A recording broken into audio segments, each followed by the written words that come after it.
আমি অনেক সময় শয়তানের ধোকায় পড়ে আল্লাহকে নিয়ে খুব বেশি চিন্তা হয়, এবং প্রিয় নবীজির হাদিস শোনার পরও নবীজিকে নিয়েও শয়তান মাঝে মধ্যে বাজে চিন্তা ঢুকিয়ে দেয়। এতে কি আমার ঈমান চলে গেছে? এগুলো মনের মধ্যে আসার কারণে আমি মনে করেছিলাম আমার ঈমান নষ্ট হয়ে গেছে। তারপর আমি নিজে নিজে আবার কালিমা পড়েছি। এতে কি আমি ঠিক করেছি? দয়া করে একটু বলবেন। ভাইরা আমার, এই ব্যাধিটা এত ব্যাপক আকার ধারণ করেছে, আমাদের অনেক ভাই বোন আছেন যারা এই একই প্রশ্ন আমাদের কাছে করেন যে তাদের মনে আল্লাহকে নিয়ে বাজে চিন্তা আসে, আল্লাহ সম্পর্কে নোংরা চিন্তা ভাবনা আসে, নবী সাল্লাল্লাহু আলাইহি ওয়াসাল্লাম সম্পর্কে বাজে চিন্তা আসে। আপনি চিন্তা করুন তো, এই রোগটা যার মধ্যে আসে, এই আশাটা সেই লোকটাকে যদি অস্থির করে দেয়, তাহলে বুঝতে হবে এই লোকটা আসলে ঈমানদার, তার পেরেশান হওয়ার কোনো কারণ নেই। ঠিক এই একই প্রশ্ন নবী করিম সাল্লাল্লাহু আলাইহি ওয়াসাল্লামকে করা হয়েছিল। একজন সাহাবী বলেছেন, ইয়া রাসূলুল্লাহ, আল্লাহ সম্পর্কে আমার মধ্যে বাজে চিন্তা আসে, যখন আল্লাহ সম্পর্কে বাজে চিন্তা আসে আমি পেরেশান হয়ে যাই, অস্থির হয়ে যাই যে কেন আমার মনে এটা আসছে। নবী করিম সাল্লাল্লাহু আলাইহি ওয়াসাল্লাম বলেছেন, যাকা নাফসুল ঈমান, তোমার মনে আল্লাহ সম্পর্কে বাজে চিন্তা আসছে, আসার পরে তোমার মনটা অস্থির হয়ে গেছে, এটাই তো তোমার ভিতরে ঈমান থাকার দলিল। কারণ খালি ঘরে চোর আসে না, যেই ঘরে টাকা পয়সা জিনিসপত্র থাকে ওখানে চোর যায়। তোমার মনের ভিতরে শয়তান এসে তোমার ভিতরে যেহেতু ঈমান আছে, এই জন্য বাজে চিন্তা ঢুকাচ্ছে, তোমার ঈমান নষ্ট করার চেষ্টা করছে। তুমি সেটা টের পেয়ে গেছো, অস্থির হচ্ছ, পেরেশান হচ্ছ, এর মানে হলো তোমার ভিতরে ঈমান আছে। এটা ঈমান থাকার প্রমাণ। তোমার টেনশনের কারণ নাই, বরং আল্লাহ শুকর আদায় করবা, আর এটাকে একেবারেই আমলে নিবা না। এরকম ইচ্ছার বাইরে মনে বাজে চিন্তা শয়তান ঢুকিয়ে দিচ্ছে, এর কারণে আপনার ঈমানের ক্ষতি হবে না, এর কারণে আপনি বেঈমান হবেন না। বরং এরকম পরিস্থিতি আসলে কয়েকটা কাজ করবেন। নাম্বার 1, এটাকে একদম আমলে নেবেন না। নাম্বার 2, খুশি হবেন যে আমার ভিতরে ঈমান আছে, এই জন্য শয়তান আমাকে খোঁচাচ্ছে। কোনো অমুসলিম, কোনো ভিন্ন ধর্মের অনুসারী কিংবা কোনো নাস্তিক জীবনে এই কথা বলবে না যে তার মনে এরকম হঠাৎ হঠাৎ বাজে চিন্তা আসে, কারণ ওর ভিতরে তো ঈমানই নেই।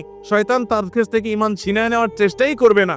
শয়তানকে আমরা দেখি না, গোটা কোরআন জুড়ে সবচেয়ে বেশি সাবধান করা হয়েছে আমাদেরকে শয়তানের ব্যাপারে। আদুউন মুবিন আল্লাহ তাআলা বলেছেন, সে শয়তান সম্পর্কে আমাদের ধারণাই নেই, আমরা জানি না। আমাদের রগে রগে সে ঢুকতে পারে। ইন্নাশ শায়তানা ইয়াজরি আহাদাকুম মাজরাদ দাম, আমাদের রক্ত প্রবাহের সাথে মিশে যেতে পারে, আমাদের উপরে প্রভাব বিস্তার করে, বাজে জল্পনা কল্পনা তৈরি করে, খারাপ পথে নেওয়ার জন্য আমাদের মনের ভিতরে প্রভাব সৃষ্টি করে শয়তানে।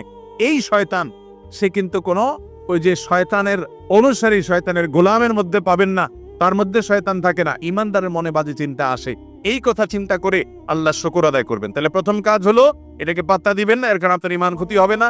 দ্বিতীয় কাজ হলো আল্লাহ শুকর আদায় করবেন, আমার মধ্যে ঈমান আছে দেখেই আমার মধ্যে এগুলো আসছে, নবীজি বলেছেন সেটা। নাম্বার 3, এরকম বাজে চিন্তা আসলে আমানতু বিল্লাহি ওয়া রাসূলি, এটা পড়বেন, আমানতু বিল্লাহি ওয়া রাসূলি, আমি আল্লাহ এবং তার রাসূলের প্রতি ঈমান আনলাম। এটা বললে দেখবেন যে মন থেকে শয়তান দূর হয়ে গেছে।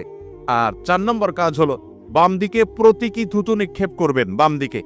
কারণ এই জাতীয় শয়তান মনের ভিতর যে ওয়াসওয়াসা দেয়, এটা সাধারণত বাম পাশ থেকে অ্যাটাক করে, আক্রমণ করে। এবং কিছু শয়তানি আছে মানুষের মনের ভিতরে বাজে চিন্তা ঢুকা, এই জাতীয় শয়তান থেকে পানা চাওয়ার জন্য বাম দিকে থুতু থুতু করে এরকম 3 বার ফেলবেন, থুতু ফেলবেন না, জাস্ট প্রতীকী থুতু। তাহলে এই কাজগুলো যদি করেন, সেই সাথে আল্লাহর কাছে সবসময় পানা চাইবেন। ভাইরা আমার, আমরা এমন একটা সময় আছি, আখেরি জমানা, চতুর্দিক থেকে ফিতনা, ঈমান ধরে রাখা জ্বলন্ত কয়লা হাতে রাখার চাইতে কঠিন হবে। সেরকম একটা সময় আমরা অনেকটা পার করছি ভাইরা। এক একভাবে এক একজনের ঈমান নষ্ট হয়ে যাবে। কত মানুষ কত জায়গায় ঈমানকে বিলিয়ে চলে আসবে, কেউ খেলার নামে, কেউ সম্পদ আহরণের নামে, কেউ নিজের ভোগ বিলাসের নামে, এক একজন এক একটার নামে ঈমানকে শেষ করে দিয়ে আসবে, সে টেরও পাবে না। ইউসবিহুর রাজুলু মুমিনা ওয়া ইউমসি কাফিরা, সকালবেলা ঈমানদার থাকবে, সন্ধ্যায় বেঈমান হয়ে যাবে। আও ইউমসি মুমিনা ওয়া ইউসবিহু কাফিরা, সন্ধ্যায় ঈমানদার থাকবে, সকালে বেঈমান হয়ে যাবে, টেরও পাবে না। কচুর পাতার পানির মতো হয়ে যাবে ঈমান। জ্বলন্ত কয়লা রাখা যত কষ্টের হবে, ঈমানের উপরে টিকা তত কঠিন হবে। এরকম জটিল একটা পরিস্থিতির মধ্যে আমরা আছি। আমাদের ছেলে মেয়েরা, তাদের জন্য ভবিষ্যৎটা আরো কঠিন হয়তো হবে। তো এই জন্য আল্লাহর কাছে ভাই চোখের পানি ফেলে পানা চাইতে হবে, আল্লাহ আপনি আমাকে হেফাজত করেন। একটি দোয়া নামাজের শেষ বৈঠকে সবসময় করবেন ভাই। নবী করিম সাল্লাল্লাহু আলাইহি ওয়াসাল্লাম পড়তেন খুব গুরুত্বের সাথে। দোয়ায়ে মাসুরার জায়গায় আল্লাহুম্মা ইন্নী যালামতু নাফসি যুলমান কাসীরা যেটা আমরা পড়ি, এটাও হাদিসে আছে। এটার জায়গায় মাঝে মধ্যে ওই দোয়াটাও পড়বেন, এটার জায়গায় ওইটা পড়বেন মাঝে মধ্যে।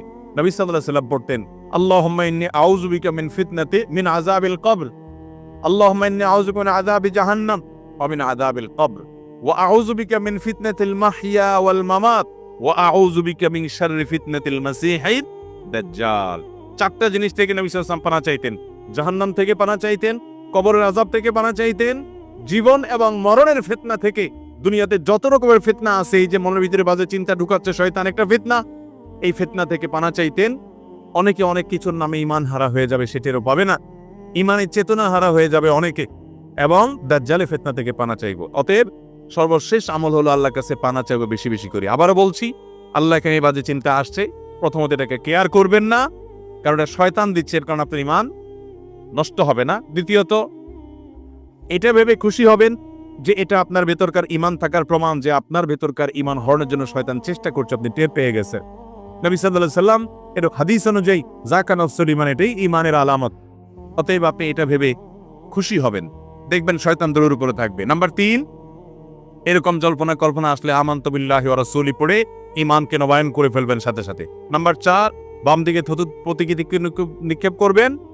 আর 5 নম্বর হলো আল্লাহর কাছে পানা চাইবেন। আল্লাহ তাআলা আমাদেরকে আখেরি জামানার বহুবিধ ফিতনার মধ্যে আমাদের ঈমানগুলোকে হেফাজত করার তৌফিক দান করুন।